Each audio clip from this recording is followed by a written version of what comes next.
उसमें है कि एक सेक्शन आती है इसमें 98 क्या कहता है। 98 कहता है कि क्या राइट ऑफ प्राइवेट डिफेंस उन लोगों के विरुद्ध भी अवेलेबल है जो कि कानून में ऐसे माने जाते हैं कि भैया उनका मेंसरिया नहीं होता है,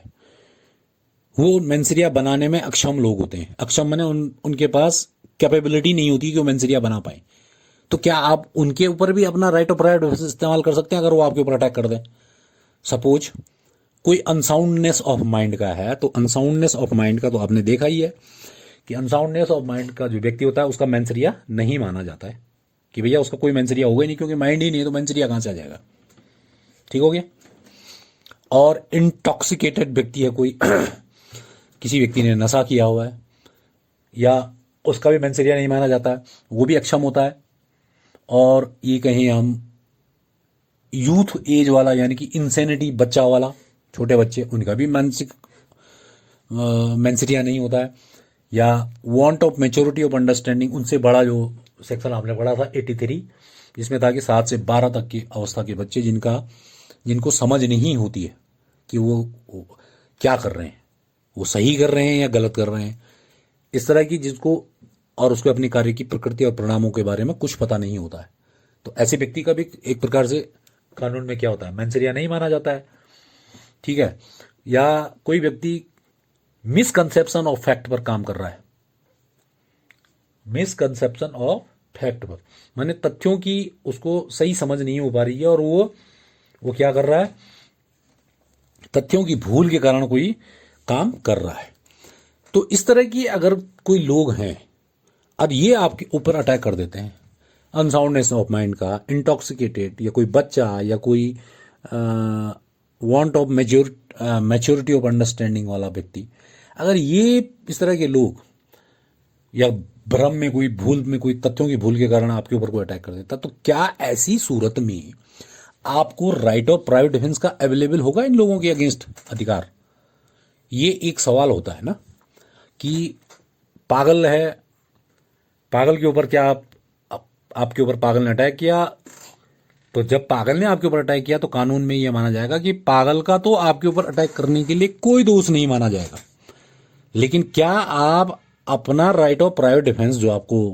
सेक्शन 96 देती है, 97 देती है, क्या आप उसका अधिकार इस्तेमाल कर सकते हैं उस पागल आदमी के विरुद्ध? ये है सवाल। या किसी नशेड़ी के विरुद्ध, या किसी want of maturity of understanding वाले के विरुद्ध, या यूथ एज यंग एज वाले के विरुद्ध, या कोई आदमी जो मिसकंसेप्शन ऑफ फैक्ट पर कोई काम कर रहा है और आपके ऊपर अटैक कर दे उस मिसकंसेप्शन ऑफ फैक्ट में, तो क्या आप राइट ऑफ प्राइवेट डिफेंस का इस्तेमाल कर सकेंगे? ये स्पष्ट करती है सेक्शन 98। सीधा इसका आंसर है बिल्कुल कर सकते हैं आप इनके विरुद्ध भी। ऐसा समझा जाएगा कानून में कि जैसा कि वो पागल आदमी जो आपके ऊपर काम अटैक कर रहा है, वही अटैक तब अपराध होता जबकि वो आदमी पागल ना होता। अगर वो कोई उतना ही अटैक, उस तरह का अटैक कोई सामान्य आदमी कर रहा होता तो आपको right of private defence available होता। तो यही समझा जाएगा कि वो सामने वाला आदमी पागल नहीं है, यही समझा जाएगा कि वो जो आपके ऊपर अटैक कर रहा है वो नशे में नहीं है, ये समझा जाएगा कि जो आपके ऊपर अटैक कर रहा है वो बच्चा नहीं है, ये समझा जाएगा कि वो जो आपके ऊपर अटैक कर रहा है वो मिसकंसेप्शन ऑफ फैक्ट पर काम नहीं कर रहा है, ये समझा जाएगा कानून में कि वो बच्चा नहीं है जो आपके ऊपर अटैक कर रहा है। It means every person has the same right of private defence against the act of such person. इस तरह के जो लोग होते हैं जो आपके ऊपर अटैक करते हैं, इनके विरुद्ध भी आपको right of private defence available होता है उसी तरह से विच ही वुड हैव, जो कि आपको तब होता if act were that offence, यदि वो एक्ट जो वो कर रहे हैं यानी कि पागल आपके ऊपर एक्ट कर रहा है, तो यदि वो ऑफेंस होता, अगर किसी सामान्य आदमी के द्वारा किया जा रहा होता, तो तब भी तो आपको राइट ऑफ प्राइवेट डिफेंस मिलना था। तो कानून ये समझेगी कि भैया सामने अटैक करने वाला पागल नहीं है, आप अपने को बचाइए। यानी कि ऐसी सूरत में भी जो लोग मेंटली मेंसरिया नहीं बना सकते हैं, मतलब उस सूरत में भी आपको अवेलेबल होंगे। इसके एग्जाम्पल भी आते हैं कि कोई आदमी है, वो पागलपन के असर में जो है बी नाम के आदमी को मारने का प्रयास करता है, तो ए ने तो कोई भी अपराध नहीं किया क्योंकि वो तो पागल है, लेकिन बी को राइट ऑफ प्राइवेट डिफेंस का वही अधिकार होगा जो कि उसको तब होता जबकि वह बी एक स्वस्थ चित्त का व्यक्ति होता। अगर वो स्वस्थ चित्त का होता तो तब भी तो होता उसको अवेलेबल। यही कानून समझिएगी कि भैया जिसने अटैक किया वो पागल नहीं है, वो सही है। ठीक है। अच्छा, एक इसमें एक मिसकंसेप्शन ऑफ फैक्ट पर देखिए, एक एग्जांपल इसमें मिसकंसेप्शन ऑफ फैक्ट पर भी है कि एक रात में एक ऐसे मकान में एंट्री करता है जिसमें एंट्री करने के लिए वह लीगली एंटाइटल्ड है, माने वो विधिक रूप से हकदार है, उसमें उस मकान में उसको आने जाने का अधिकार है। तो वो उस मकान पर रात में प्रवेश करता है। अब बी नाम का एक आदमी उस घर में, वो ए को क्या समझ रहा है, वो ही समझ रहा है गुड फेथ में, बने उसने पूरी प्रिकॉशन ली, उचित सावधानी बरती है, फिर भी उसको ये लगा कि यार ये आदमी क्या कर रहा है, हाउस ब्रेकिंग कर रहा है रात में। ठीक है। उसने ए के ऊपर अटैक कर दिया, जबकि उसको उस घर में आने का अधिकार था। तो जब अधिकार होता है तो ब्रेक कहां से, हाउस ब्रेकिंग कहां से हुई, क्रिमिनल ट्रेसपास कहां से हुआ, कहीं से भी नहीं। उसको तो अधिकार था, रात को भी आए चाहे दिन में आए, जब भी आए उस व्यक्ति को घर में आने का अधिकार था। लेकिन जिसने अटैक किया उसने तथ्यों की भूल के कारण रात में भले ही पूरी सावधानी बरती, लेकिन उसको तथ्यों की भूल हो गई कुछ ऐसे कि वो पहचान नहीं पाया ए को, और वो उसने क्या कर दिया, ए के ऊपर अटैक कर दिया। तो ए के ऊपर अटैक करने के कारण बी ने तो कोई अपराध नहीं किया, क्योंकि उसने जो अटैक किया, जो भी चोट पहुंचाई, वो उसने मिसकंसेप्शन ऑफ फैक्ट पर पहुंचाई। लेकिन क्या ए को भी बी के ऊपर अटैक करने का अधिकार है राइट ऑफ प्राइवेट डिफेंस में? यस है। जो कि वो तब भी होता है उसको, भले वो मिसकंसेप्शन में कर रहा था, लेकिन उसको तब भी होता है यदि वह ये समझा जाएगा कानून में कि जैसे वो आदमी जिसने अटैक किया था भूल में, वो आदमी भूल में अटैक नहीं, जानबूझकर अटैक कर रहा है, ये समझा जाएगा कानून में। इसलिए उतना ही अधिकार उसको भी है, किसको, जिसको लीगली इंटाइटल था अंदर आने के लिए, कमरे में, मकान में आने के लिए, लेकिन फिर भी गलती में उसके ऊपर अटैक कर दिया गया। आप सबसे एक लास्ट हम इस पर एक और सेक्शन को डिस्कस करते हैं, वो है सेक्शन 99, जिस पर की प्रतिबंधों की बात होती है कि क्या वो परिस्थितियां बताइए, कि उन कंडीशंस को बताइए कि जब राइट ऑफ प्राइवेट डिफेंस का इस्तेमाल नहीं किया जा सकता है, किन परिसीमाओं या किन सीमाओं में रहते हुए राइट ऑफ प्राइवेट डिफेंस का इस्तेमाल किया जाता है। Section 99 lays down the circumstances when there is no right of private defence, उन परिस्थितियों को बताती है कि जब राइट ऑफ प्राइवेट डिफेंस का इस्तेमाल नहीं किया जा सकता है। देखिए, फर्स्ट 3 जो हम डिस्कस करेंगे वो एक प्रकार के क्या होंगे, वो एक्सेप्शन होंगे, जो भी आपने सुने उनके अपवाद, और जो चौथा होगा वो एक प्रकार की सीमा बताएगा, लिमिट बताएगा, लिमिट। 3 तो जो हम डिस्कस करेंगे वो होंगे अपवाद, और चौथा जो पॉइंट डिस्कस करेंगे वो होगा उसकी लिमिट। 3 तो अपवाद, चौथा लिमिट, याद रखना। पहला जो सबसे पहला आता है वो आता है कि उन मामलों में राइट ऑफ प्राइवेट डिफेंस का इस्तेमाल नहीं किया जाएगा,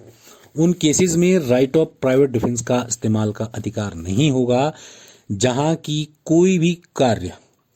जहां की कोई ऐसा कार्य होता है जिस कार्य से आपको मृत्यु या गंभीर चोट की आशंका उत्पन्न न होती हो। एक पहला पॉइंट, उन कार्यों के विरुद्ध किसी भी व्यक्ति को राइट ऑफ प्राइवेट डिफेंस का इस्तेमाल नहीं होगा, नहीं कर पाएगा, जहां की कार्य जो किया गया आपके ऊपर, वो कार्य ऐसा इस प्रकृति का था कि उसने आपके दिमाग में न तो आपकी मौत का भय डाला और न ही गंभीर चोट का भय डाला, कुछ भी नहीं। मौत और गंभीर चोट के भय डालना, अगर दोनों में से कोई भी काम नहीं हुआ, न तो मृत्यु की आशंका महसूस हुई आपको, न ही आपको गंभीर चोट की आशंका महसूस हुई उस काम से, और वो काम किसने किया,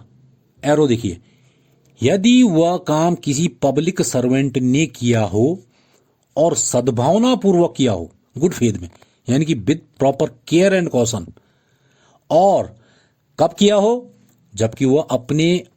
उस पदाभास में, पदाभास कहते हैं इसको, under the colour of office, मैंने उस पद में, जैसे कोई पुलिस वाला है तो पुलिस अधिकारी के तौर पर पद की जो उसको कर्तव्य दिए गए थे, ड्यूटीज दी गई थी, उन ड्यूटीज को निभाते हुए, कर्तव्यों का निर्वहन करते हुए, मतलब जिसे कहते हैं सद्भावना पूर्वक किसी लोक सेवक ने कोई ऐसा कार्य आपके साथ किया है जिस कार्य से आपको न तो मृत्यु की आशंका पैदा हुई, न आपको गंभीर चोट की आशंका पैदा होती हो, तो ऐसी सूरत में आप राइट ऑफ प्राइवेट डिफेंस का इस्तेमाल नहीं करेंगे। हालांकि इतनी बड़ी बात भी इसमें लिख दी गई है, दो हिज एक्ट, यद्यपि उस लोक सेवक का वह कार्य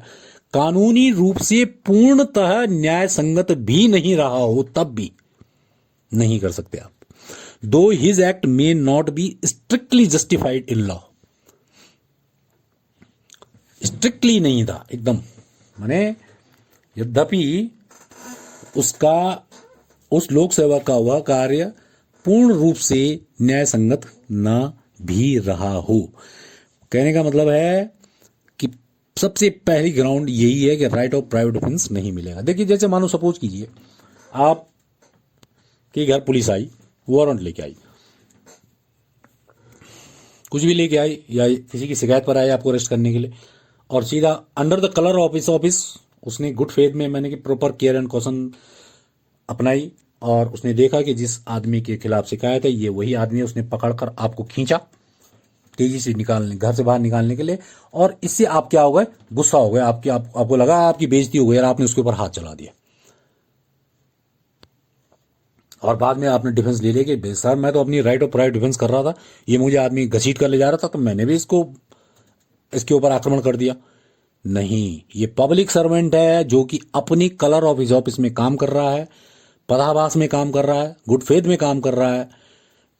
और उसके उस काम से आपको मौत और गंभीर चोट की कोई आशंका उत्पन्न नहीं हुई, और आपको ले जा रहा था बस सिंपली थाने तक कि भाई हम तुझे थाने ले जा रहे हैं, पूछताछ होगी। बाद में भले ही ये भी निकल कर आ जाए कि भाई वो गलत कर रहा था पुलिस वाला, तब भी आप उस पर राइट ऑफ प्राइवेट डिफेंस का उसके ऊपर इस्तेमाल नहीं कर सकते। एक पहली कंडीशन। दूसरी कंडीशन यानी कि देखिए अगर डेथ और ग्रीवियस हर्ट की आशंका उत्पन्न हो जाती है तो तब तो आपको भाई आपके ऊपर पब्लिक सर्वेंट इस तरह से जोर जबरदस्ती कर रहा है कि आपको लग रहा है कि भैया ये अगर इसके ऊपर राइट ऑफ प्राइवेट डिफेंस का इस्तेमाल मैं अपना नहीं करूंगा तो ये मुझे जान से मार डालेगा, ऐसा हरकत कर रहा है, तो तब तो आप उस पर राइट ऑफ प्राइवेट डिफेंस का इस्तेमाल कर सकते हैं। लेकिन अगर डेथ और ग्रीवियस हर्ट की कोई आशंका उत्पन्न नहीं हो रही है उस काम पे, अब हो रही है नहीं हो रही है तो प्रत्येक केस की फैक्ट्स और सर्कमस्टांसेस को देखकर ही कोर्ट डिसाइड करेगी, जैसा आपका प्रोसिक्यूशन या जैसे भी आपका लॉयर मामले को पुट करेगा उस पर डिपेंड करता है कि परिस्थितियां कैसी थी उस समय। पब्लिक सर्वेंट का काम गुड फेथ में किया गया, उससे डेथ और ग्रीवियस हर्ट की कोई आशंका उत्पन्न नहीं होती है और अपनी ड्यूटी का निर्वहन करते हुए कर रहा था। हालांकि बाद में अगर ये भी पता चल जाता है, बाद में ये भी सिद्ध हो जाता है कि उस पब्लिक सर्वेंट का काम वास्तव में ही इतना स्ट्रिक्टली जस्टिफाइड नहीं था कानून द्वारा, तब भी आप राइट ऑफ प्राइवेट डिफेंस का इस्तेमाल उसके खिलाफ नहीं कर सकते हैं। दूसरा वाला जो पॉइंट है, दूसरा वाला जो अपवाद है वो सेम है बिल्कुल जैसा ऊपर है, लेकिन सिर्फ अंतर यह है कि यहां पब्लिक सर्वेंट पहले वाली कंडीशन में पब्लिक सर्वेंट स्वयं काम कर रहा है, और दूसरी कंडीशन में वो किसी पब्लिक सर्वेंट किसी दूसरे आदमी को डायरेक्शन दे देता है कि भैया परिस्थितियां ऐसी हैं कि वो पब्लिक सर्वेंट दूसरे को कहता है कि काम के लिए अपने किसी दूसरे मातहत कर्मचारी को कहता है अंडर द यदि किसी व्यक्ति ने under the direction of public servant कोई काम किया हो, पब्लिक सर्वेंट ने उसको डायरेक्शन दिए वो काम करने के लिए और उसने तब काम किया हो, बाकी के सारा का सारा वैसे ही है, और उस व्यक्ति ने गुड फेथ में काम किया हो, under the colour of his office काम किया हो। हालांकि बाद में पता चलता है कि उस पब्लिक ऑफिसर के जो डायरेक्शंस थे वो अपने आप में स्ट्रिक्टली जस्टिफाइड बाय लॉ नहीं थे, तब भी आप राइट ऑफ प्राइवेट डिफेंस का इस्तेमाल नहीं करेंगे। सिर्फ अंतर क्या है पहले और दूसरे में? देखिए पहले वाले में मैंने बॉक्स में उसको लिख दिया है if done by the public servant, दूसरे वाले में उसको फिर बॉक्स में कर दिया है if done by the direction of the public servant, यानी कि पब्लिक सर्वेंट ने स्वयं नहीं किया बल्कि उसने डायरेक्शन दिया अपने किसी मातर कर्मचारी को, और अपने डायरेक्शन देकर उसने वो काम करवाया किसी से, ठीक है, under the direction of the public servant, और वो काम किया गया। बाकी सेम है, गुड फेथ में होना चाहिए, एक under the colour of his office होना चाहिए, तब भी राइट ऑफ प्राइवेट डिफेंस का इस्तेमाल आप उस व्यक्ति के ऊपर नहीं कर सकते हैं जो कि पब्लिक सर्वेंट के डायरेक्शन पे काम कर रहा हो। तीसरा अपवाद जो बताया गया, 1 पॉइंट 2 पॉइंट और तीसरा point, there is no right of private defence. Right of private defence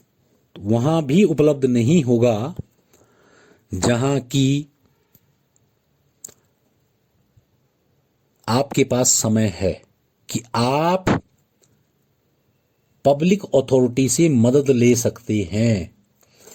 आप यहीं पर खड़े हैं, आपके बगल में बिल्कुल थाना है, बिल्कुल वहीं पर ही आपके ऊपर अटैक हो गया, तो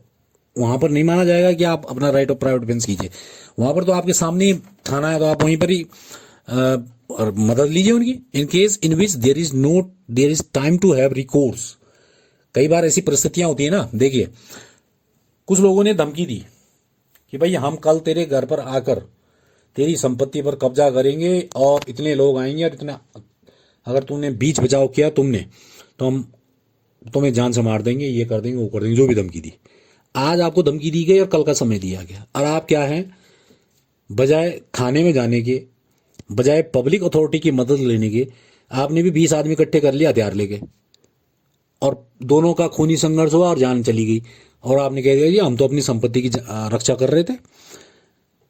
इसने हमारी संपत्ति पर अटैक किया और इसने कल हमें धमकी दी थी कि हम आएंगे, तो हमने भी 21 आदमी इकट्ठे कर लिए थे।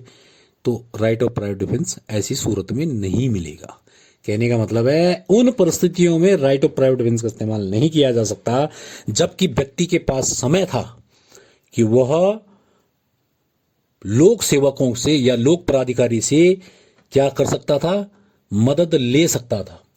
उस चीज के अगेंस्ट। माने जो अटैक उसके ऊपर होने वाला था, उस अटैक के अगेंस्ट, चाहे वो शरीर पर या चाहे संपत्ति पर, अगर इतना समय था, इतनी व्यवस्था थी कि आप मदद ले सकते थे, तो आपको राइट ऑफ प्राइवेट डिफेंस नहीं मिलेगा उस सूरत में। ये रेस्ट्रिक्शन है, हमेशा रहेगा ये रेस्ट्रिक्शन। इसीलिए हर जगह लिखा जाता है कि धारा 99 के प्रतिबंधों के अधीन रहते हुए, यानी कि अगर पब्लिक सर्वेंट काम कर रहा है तो नहीं मिलेगा, पब्लिक सर्वेंट के डायरेक्शन पे कोई काम कर रहा है तो नहीं मिलेगा, और यदि आपके पास समय है कि आप पब्लिक सर्वेंट से मदद ले सकते हैं,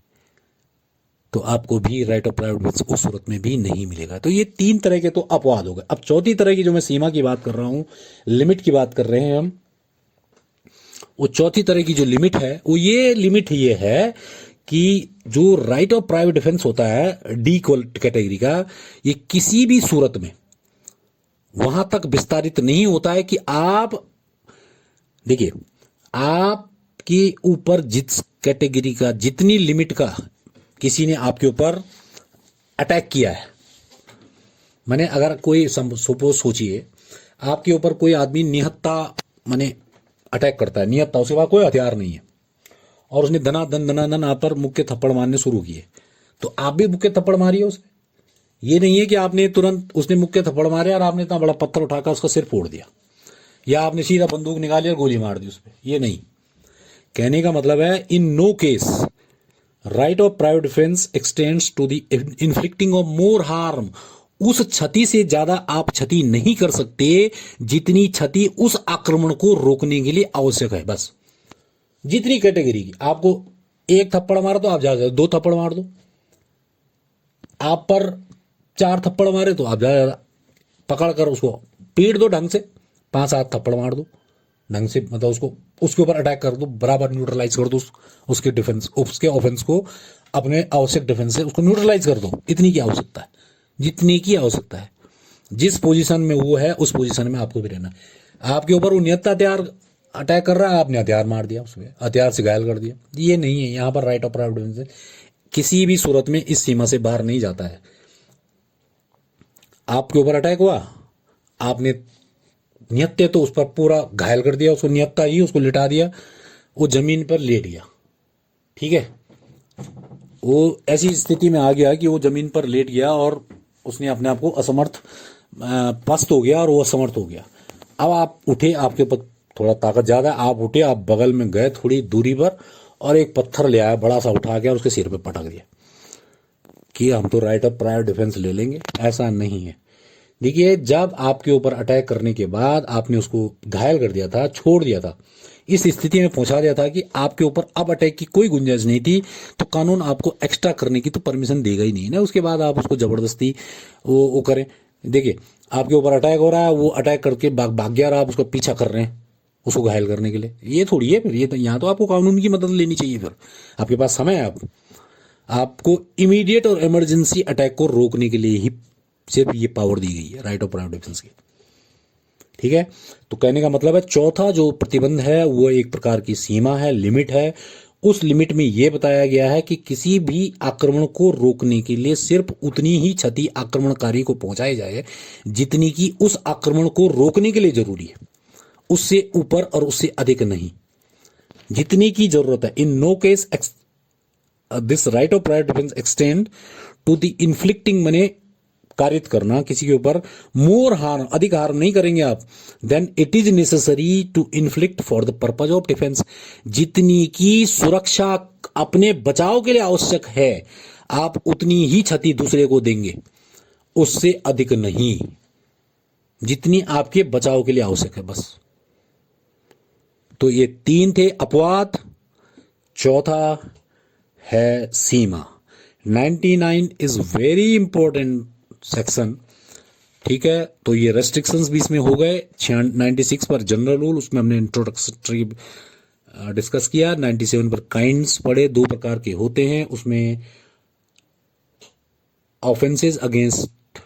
ह्यूमन बॉडी, उसमें सारे टाइप के ऑफेंसेस हैं ह्यूमन बॉडी वाले में, तब हर जगह अवेलेबल होता है। और right of private defence of property के मामले में 4 कैटेगरी बताई गई हैं, थेफ्ट है, रॉबरी है, मिसचीफ है और क्रिमिनल ट्रेसपास है, जबकि right of private defence available होता है। 98 पर उन व्यक्तियों के खिलाफ जैसे unsoundness of intoxicated, want of maturity, youth age और मिसकंसेप्शन ऑफ फैक्ट्स पर कोई आदमी काम कर रहा है और वो आपके ऊपर अटैक कर देता है, तो क्या आपको अवेलेबल होगा राइट ऑफ प्राइवेट डिफेंस? बिल्कुल होगा। ऐसा समझा जाएगा कि जैसे वो ना तो अनसाउंड है, ना तो इंटॉक्सिकेटेड है, कुछ भी जैसा भी होगा,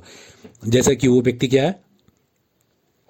उस अपराध को करने में सक्षम है, अक्षम नहीं है बल्कि सक्षम माना जाएगा, ऐसा समझा जाएगा। और 99 पर आपने प्रतिबंध देखे। प्रतिबंधों में 3 प्रकार के तो आपके एक्सेप्शन है, वो फर्स्ट, सेकंड और थर्ड, जिसमें पब्लिक सर्वेंट करता है स्वयं, पब्लिक सर्वेंट किसी से करवाता है, तीसरा जबकि समय है पब्लिक सर्वेंट की मदद लेने के लिए, और चौथा उतनी ही हानि की जाए आक्रमणकारी को जितनी की बचाव के लिए आवश्यक है, उससे ज्यादा नहीं। ये एक सीमा है, चारों सीमाएं हर जगह रहेंगी। कोई भी सेक्शन आप देखेंगे अंडर द रेस्ट्रिक्शन या subject to the restrictions mentioned in section 99। Right of private defence पर आज का ये टॉपिक यहीं पर कंप्लीट हो